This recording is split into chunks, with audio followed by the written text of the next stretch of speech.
The person who irritates you the most. Think about them right now. Not a vague general category. A specific person. The one whose specific behavior produces in you a reaction that is clearly out of proportion to what they actually did. The one whose particular way of being in the world gets under your skin in a way you have never been fully able to explain. The one who annoys you with an intensity that has always seemed slightly mysterious. Carl Jung would ask you one question about that person, and the answer to that question is going to be the most uncomfortable thing you encounter today. He would ask, what specifically is it that bothers you about them? Not what they do, what quality they embody. What specific way of being in the world their presence represents? And then he would ask the question you are not going to want to answer. Where does that quality live in you? Stay with me. Because what Jung discovered about the specific psychology of being disturbed by certain people in certain ways is not just academically interesting. It is a map of the parts of yourself that have been most thoroughly sealed away. And the person triggering the reaction is not your problem. They are your mirror. Jung called it shadow projection, the unconscious mechanism by which the qualities you most deeply suppress in yourself get externalized onto other people. Here is how it works. The persona, the social mask you constructed to navigate the world, was built through a process of editing. You kept what generated acceptance, and you suppressed what generated rejection. You amplified the qualities that the environments around you rewarded, and you buried the ones they punished. Over years of this process, you created two things simultaneously: a curated presentation of yourself to the world, and a vast interior reservoir of everything that did not make it into the presentation. Jung called the reservoir the shadow. Not your dark side in the dramatic sense, the rejected self. The parts that were suppressed not because they were evil, but because they did not fit. Now here is the mechanism. The shadow does not simply wait quietly in its compartment. It is dynamic. It is active. It is constantly looking for expression. And one of the primary ways it finds expression is through the specific intensity of your reaction to seeing its qualities expressed freely by someone else. Let me give you the specific psychology of how this works. You suppressed your anger, not because you do not feel it, but because the specific environments that shaped you communicated clearly that anger was dangerous, inappropriate, a sign of poor character, something to be managed away before it became visible. So you built a persona that does not include anger. You are the calm one, the reasonable one, the one who does not raise their voice, the one who processes things thoughtfully and expresses them constructively. And somewhere in the vicinity of your life is a person who does not suppress their anger, who expresses it freely, who does not manage it into palatability before it becomes visible, who takes up space with their emotional reality in a way that you have spent years training yourself never to do. And when you encounter them, you feel something, not just mild irritation, something with heat in it, something that produces a judgment of a specific quality. Who do they think they are? Why can they not control themselves? Why do they have to be so aggressive, so unreasonable, so much? Jung would look at the heat in that reaction and ask you to notice something. The intensity of your response to their quality is not proportional to what they actually did.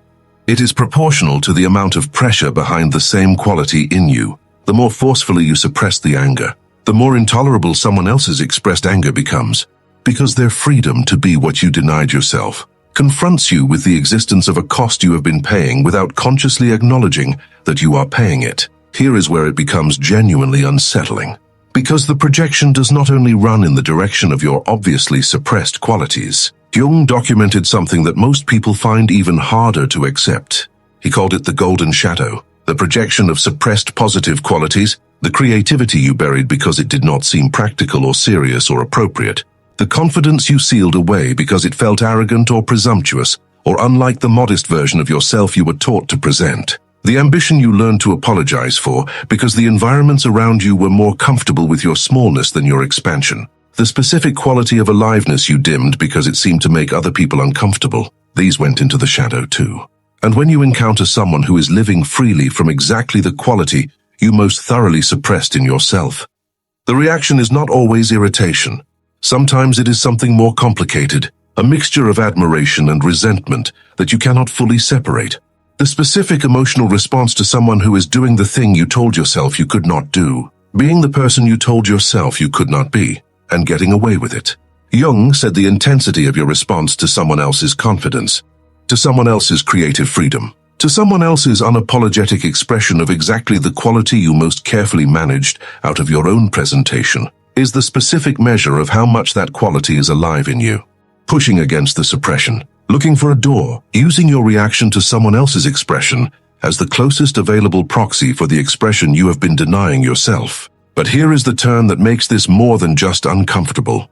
Jung said that the recognition of projection is not a cause for shame. It is an invitation. Every time you notice a reaction to someone that is disproportionate, every time a specific quality in another person produces in you a response that has more heat than the situation warrants, you have been handed a specific and precise piece of information about yourself. Not about them, about the part of yourself that went underground, about the quality that the shadow has been holding on your behalf since the specific moment the environment communicated that it was not safe to carry it consciously. Jung called the work of recognizing and reclaiming these projected qualities shadow integration, and he said it was among the most psychologically significant work available to a person. Not because the shadow qualities are always meant to be expressed in the same form in which they were suppressed. The suppressed rage might not need to become public anger. It might need to become the capacity to set a genuine limit without apologizing for 2 paragraphs first.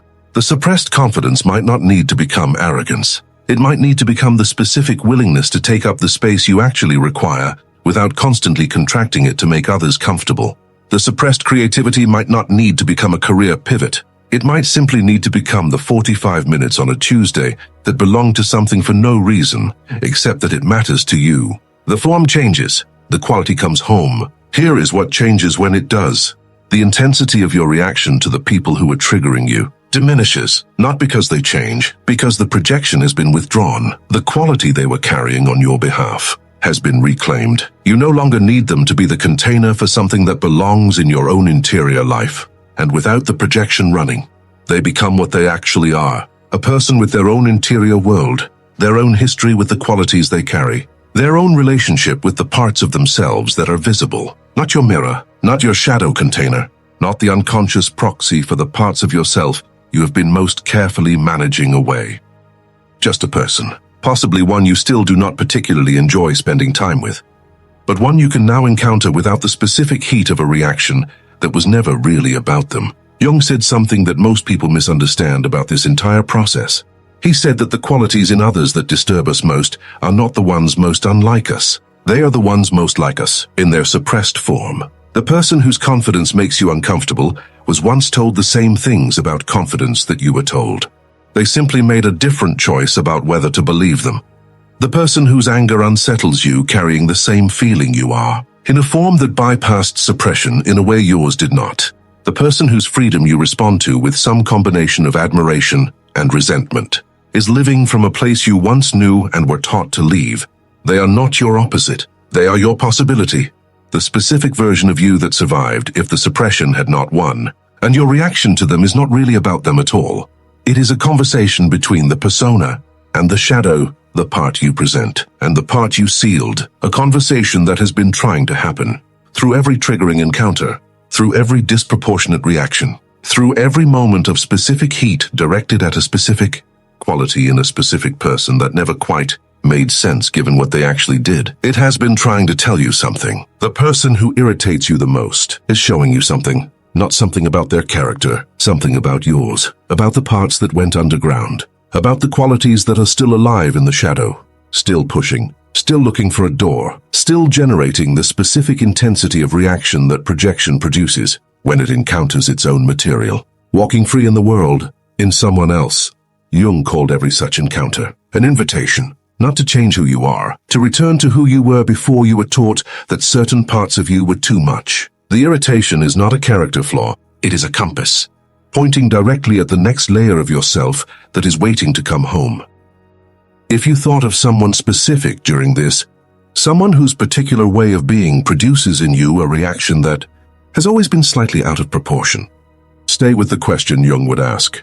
Not what did they do, what quality did they embody? And then the harder question, where does that quality live in you? The answer to that question is more useful than anything else you will encounter today. Share this with the person in your life who is always being bothered by someone they cannot fully explain. The explanation they have been missing is in this video. And subscribe because what comes next goes deeper into the specific work of bringing the shadow home.